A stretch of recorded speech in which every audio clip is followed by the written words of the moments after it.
Bennett's a 4-star Pyro sword, and he's frequently touted as Genshin Impact's hidden 6-star character. Immense flexibility and the star of so many wowie 6-figure damage in one-hit videos, Benny Boy can find a place in practically any team, being able to fill DPS, support, or even healing roles if needed. As always, we start off with his standard attack. It's a standard attack for a sword, 5-hit string and a 2-hit charged attack, with mods that are roughly middle of the road. Not bad, not excellent, but a-okay. Bennett's skill is Passion Overload, a 3-charge level skill that deals increased damage the longer you hold it, but the full charge will launch Bennett unless you have a shield. When you first get Bennett, the cooldown ranges from 5 to 10 seconds based on the charge level, but once you unlock his first passive talent at Ascension 1, this is reduced by 20%. All in all, it's middling damage, but fairly spammable, not too bad. Bennett's burst, and the main crux of his kit, is Fantastic Voyage, a jumping attack that creates an inspiration field for 12 seconds. Honestly, the damage portion of this burst is probably the least significant part. The inspiration zone has 2 major parts. Number 1, anyone below 70% hit points is healed for a portion of Bennett's hit points and a little bonus every second.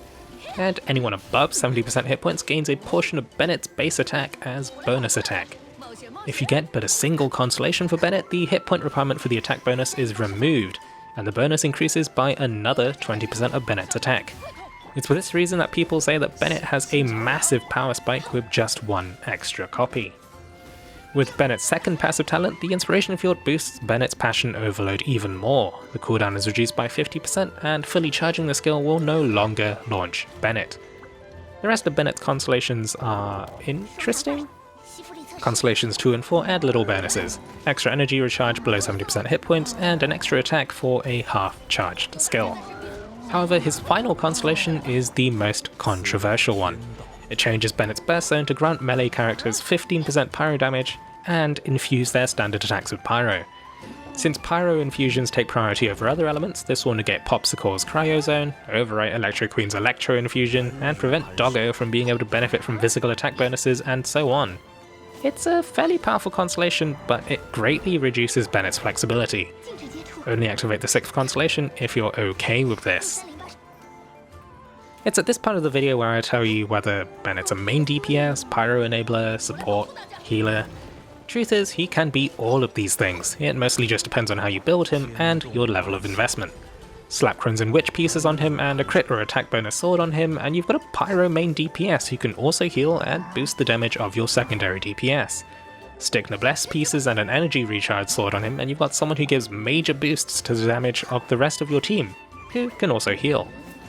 Even without any healing bonuses, Bennett can comfortably heal at least 2 of your team members from near death to 70% hit points, unless it's a thick-ass Zhongli.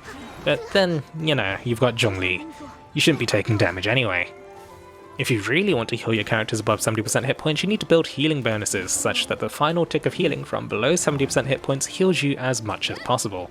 This is perfectly possible with maiden pieces or even some healing bonuses on your circlet, but honestly 70% hit points is perfectly fine for most cases. For most characters, the only important hit point is the last one, after all. My notes tell me that I'm supposed to tell you who Bennett synergizes with, but I think it's faster to tell you who he doesn't synergize with. I'd suppose that'd be Barbara and Chi-Chi? Hell, even saying that, I'm sure that Bennett could enable some jank-ass Barbara, Chi-Chi healer DPS builds. Honestly, Bennett's so damn good that pretty much everyone loves his attack boosts from his burst. This stops being the case if you grab his 6th constellation, so do so with care. The most basic jack-of-all-trades build for Bennett has you using the Favonius sword with Noblesse artifacts, going for attack or energy recharge on his sands, attack on his goblet, and attack on his circlet. This maximizes his attack boost to the rest of your party, and his healing without any bonuses is still enough to keep your team ticking, so long as you're not eating every single attack that's thrown at you. Overall, Bennett's a jack-of-all-trades, master of whatever you decide to build him for. His flexibility means that you can fit in practically any team, and the fact that he's pyro means that just slotting in one more pyro character enables pyro resonance for that bonus 25% attack. If you don't have Bennett, you're missing out. If he ever pops up in the Star Glitter shop, grab him. If you have him at C0, grab his first constellation the first chance you get. And that's about it. Thank you very much for watching until the end. Take it easy, stay safe, and I'll catch you next time, when I reveal that Bennett and I share the same birth.